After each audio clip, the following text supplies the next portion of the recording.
Paola Bustamante, ex ministra del MIDIS y vocera de propuestas del Bicentenario. Un gusto comenzar este año 2023 contigo. ¿Cómo estás? Bueno, muy buenas tardes, Raúl, y buenas tardes con todos los que nos están viendo. Como tú bien has señalado, esperamos que sea un año mejor para todos, pero comenzamos ya 4 de enero con complicaciones en el año. Ya se nos había adelantado lo de la tregua, se había adelantado el acta de acuerdos del sur, para a partir del día de hoy comenzar acciones de protesta, y vemos que en diferentes partes del país se está iniciando la protesta. Voy a tratar de responder algunas de las preguntas que has hecho al inicio, porque me parece relevante el hacer un análisis concreto sobre qué es lo que puede estar pasando. Yo creo que lo primero es que existen demandas válidas, ¿sí?, de la población, sobre todo el interior del país, de la zona altoandina principalmente y de la zona de la selva, acerca de acceso y presencia del Estado. Yo creo que eso no podemos desconocerlo ni señalar como que no existe. Eso existe y son demandas absolutamente válidas. Sin embargo, y aun cuando las protestas y el derecho a la protesta existe a través de las reuniones masivas públicas que está permitido por la Constitución, hay un punto de inflexión que se da cuando ese derecho a la protesta que tenemos todos los ciudadanos de manifestarnos pacíficamente se rompe, y cuando atentamos en ese ejercicio de nuestro derecho a la protesta con los derechos de los demás.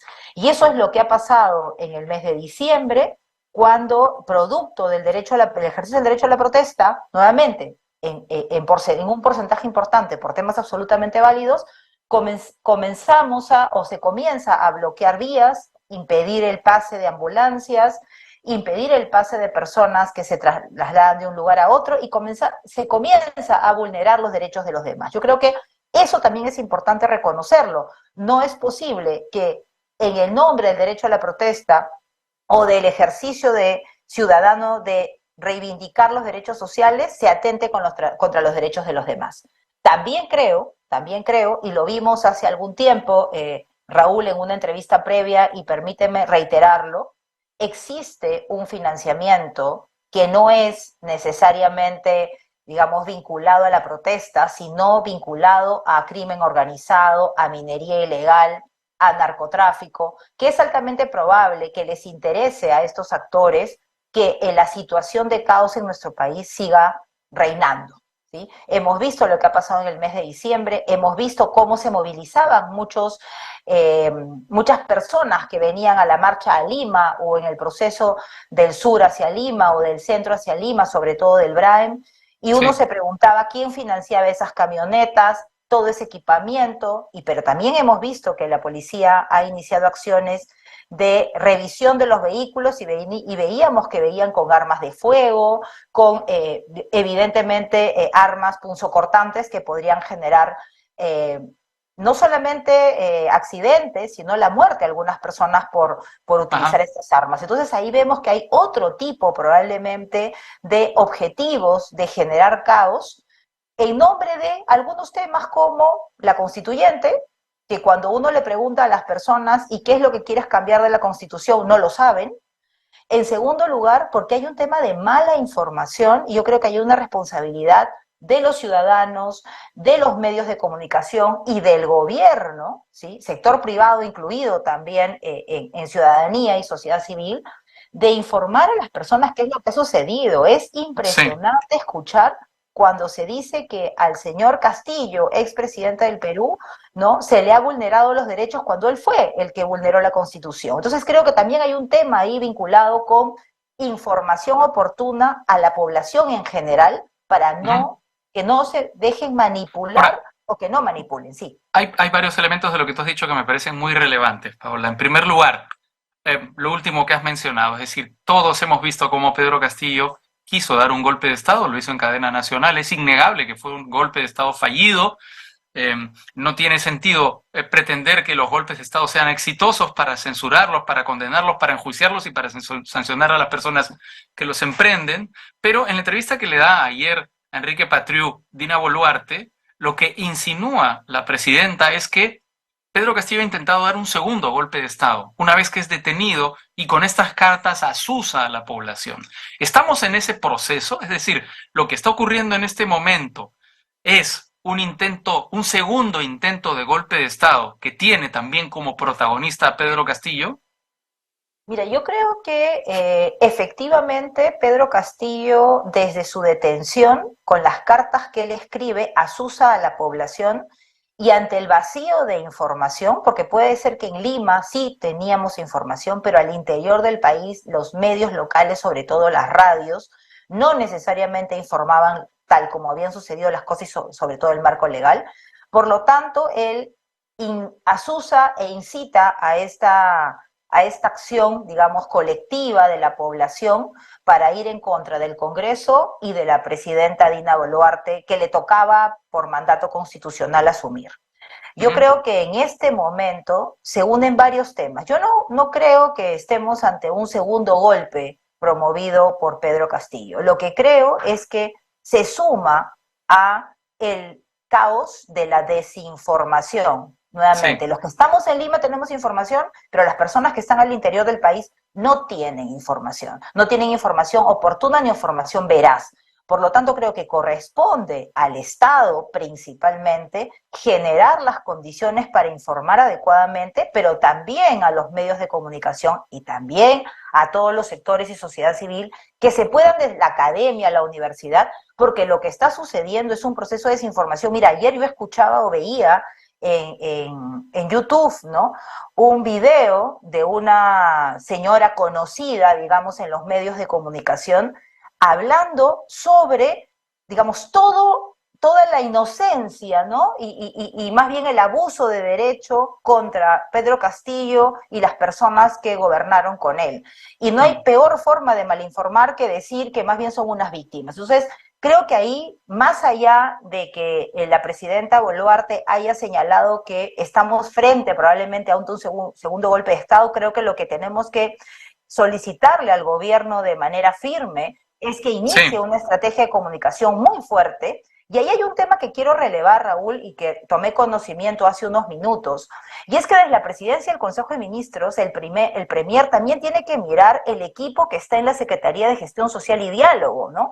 Parece que todavía no han salido las personas que Pedro Castillo nombró y además el equipo que contrató. Entonces, si tú tienes mirando diálogo las personas que estuvieron contratadas por Pedro Castillo y por los premieres previos, entonces tú tienes dentro del propio gobierno todavía personas que podrían estar asusando y generando desde el Sí. Estado este tipo de caos. Ahora, tiene un gran problema de recursos humanos el gobierno, ¿no? Hemos visto, por ejemplo, el nombramiento del jefe de la Dirección Nacional de Inteligencia que ha tenido que salir corriendo más o menos de la Dirección Nacional de Inteligencia, probablemente una de las entidades del Estado más importantes en las actuales circunstancias. Digamos, no sé, creo que hay un asunto que tiene que ver con los apoyos políticos que ha buscado Dina Boluarte para sustentarse, ahora que sabe que no tiene a las bancadas castillistas de su lado, que la están o la han llevado a buscar, digamos, en esos apoyos, en el entorno de esos apoyos, consejeros, digamos, funcionarios, que no son necesariamente los técnicos que se necesitan en estos momentos. Yo creo que el gobierno actual necesita, que además ya estamos clarísimos que es de transición hasta el próximo año, Sí, para garantizar que dure hasta el próximo año, ¿sí? Tiene que no solamente buscar técnicos, sino buscar técnicos y también políticos que también. puedan hacer frente y comunicar adecuadamente lo que está sucediendo y las acciones a seguir de parte del gobierno. Y efectivamente, en estas alianzas que la presidenta Boluarte está buscando en los diferentes movimientos, partidos o fuerzas políticas existentes, tiene que tener un filtro necesariamente. Y Sí, también cada uno de los ministros, sé que están muchos de ellos haciendo un trabajo enorme al interno, tratando de identificar y buscar equipos técnicos que puedan sacar adelante el gobierno, pero también hay sitios claves, como por ejemplo la presidencia del Consejo de Ministros y conozco al primer ministro Otárola y evidentemente creo que está tomando las previsiones que corresponden. Sin embargo, una mirada interna a los equipos, digamos, que tiene a cargo y que manejan estos temas como diálogo y están en el territorio, tienen que rápidamente ser evaluados y removidos si es que no están sumándose en la línea de lo que el gobierno está planteando. Yo creo que esa es una alerta importante, teniendo en cuenta que hoy ya tenemos zonas del país que están bloqueadas. En la mañana teníamos 9 vías bloqueadas en Puno, 2 en Cusco, 1 en Apurímac. Vemos que en Pichanaki bloquearon en la mañana las vías. Importantísimo la respuesta de los ciudadanos que han salido a desbloquear ellos mismos de la mano con la policía y lograron desbloquear esta zona de Pichanaki. Me imagino que más tarde van a volver a tratar de bloquearla. Creo que los ciudadanos tenemos que manifestar también nuestra voz de protesta, porque en diferentes zonas del Perú, Puno está viendo cómo la salida y la entrada está cerrada, los comercios otra vez están viéndose afectados. Ya hemos visto el perjuicio económico, no solo para la recaudación del país, para el ciudadano de a pie, para el comerciante, para lamentablemente el informal, que tenía como oportunidad salir adelante con sus recursos económicos o su pequeña inversión para Navidad y fiestas, que no lo ha logrado. Esta situación perjudica enormemente a los ciudadanos y sobre todo a los más vulnerables. Por lo tanto, creo que es un proceso de estrategia integral donde los ministerios también asuman una vocería política para que la población pueda atender y sumarse a que como una sola voz podamos también hacer frente a estas demandas, digamos, que en muchos casos son inválidas. Estamos viendo las imágenes que se están presentando y vemos pura violencia, y esa no es la forma de reclamar derechos definitivamente. Tenemos la información de que Pichanaki está libre, esto según ha informado Huancayork Times. El sur está más bien movido, Cusco y Apurímac. Ahora, yo quería, para terminar, volver nuevamente al origen de los problemas. Mi impresión ha sido que desde hace muchos años el Perú ha sufrido un ataque constante de las distintas mafias que existen en su tejido social.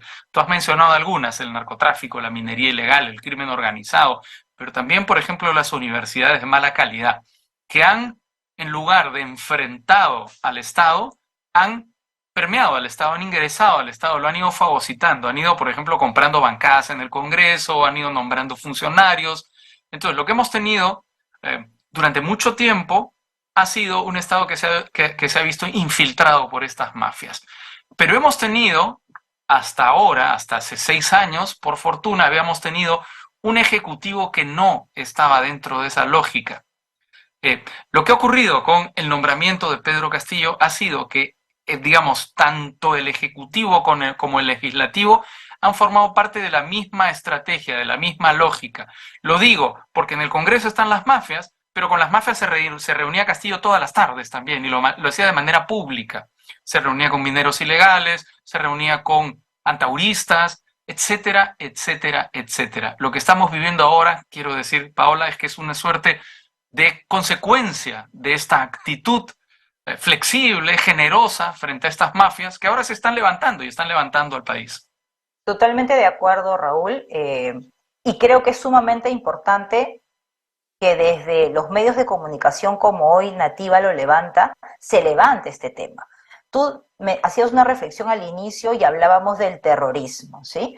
Y decíamos, bueno, el terrorismo es el que está detrás. Lo que está sucediendo es que esta situación de violencia genera terror, ¿sí? Pero no podemos perdernos y quedarnos solamente en el concepto son terroristas. Si seguimos pensando en que son terroristas, seguimos ocultando. Y ojo, quienes están interesados en decir esto solo es terrorismo, están sumamente interesados en invisibilizar que esto es efectivamente un trabajo articulado estratégicamente y alineado evidentemente con el gobierno de Castillo y el Congreso desde el crimen organizado. Entonces creo que los ciudadanos tenemos la obligación de efectivamente no solamente sumarnos a esta alerta, sino ser conscientes que el Congreso está infiltrado por crimen organizado. Vemos efectivamente desde las propuestas, digamos, vinculadas con temas, digamos, de flexibilización para el tema del narcotráfico o la minería ilegal, que sabemos que tienen representantes en el Congreso que están interesados en liberar las zonas para cultivos de coca, que están interesados en mantener esta situación de informalidad de la minería, dándole este contenido o este concepto de informal y no de ilegal, que es su nombre.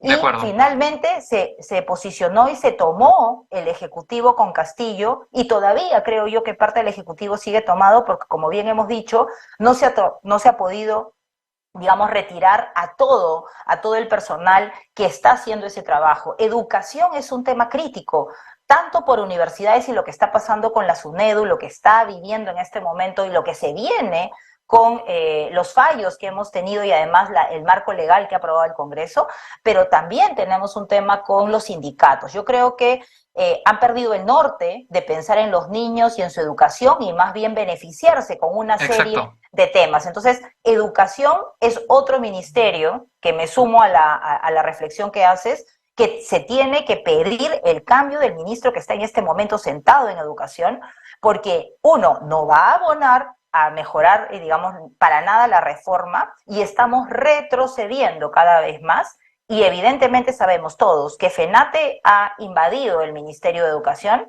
y por lo tanto algo se tiene que hacer, porque son ellos los que están trabajando estrategias en el territorio también para mantener esta situación de caos y sobre todo ir en contra del Estado de Derecho, plantear que efectivamente se vaya la presidenta mucho antes de inclusive que termine el proceso de transición, y el Congreso todavía vemos que sigue fuera un poco de la línea. Esperamos que ahora que retornen para la legislatura que está por iniciar, esperemos que pronto, se retome la discusión claramente de los pasos a seguir. Ujú. Pero los ciudadanos tenemos que ser conscientes, y es buenísimo, Raúl, que lo plantees abiertamente, porque los medios de comunicación no están informando sobre el avance del crimen organizado en la toma de las instituciones del Estado, y esa es una alerta que tenemos que dar todos, sin excepción, que tenemos acceso a medios de comunicación. De acuerdo. Paola Bustamante, exministra del MIDIS, vocera de propuestas del Bicentenario, directora de Evidenza. Muchas gracias por tu participación en Al Vuelo.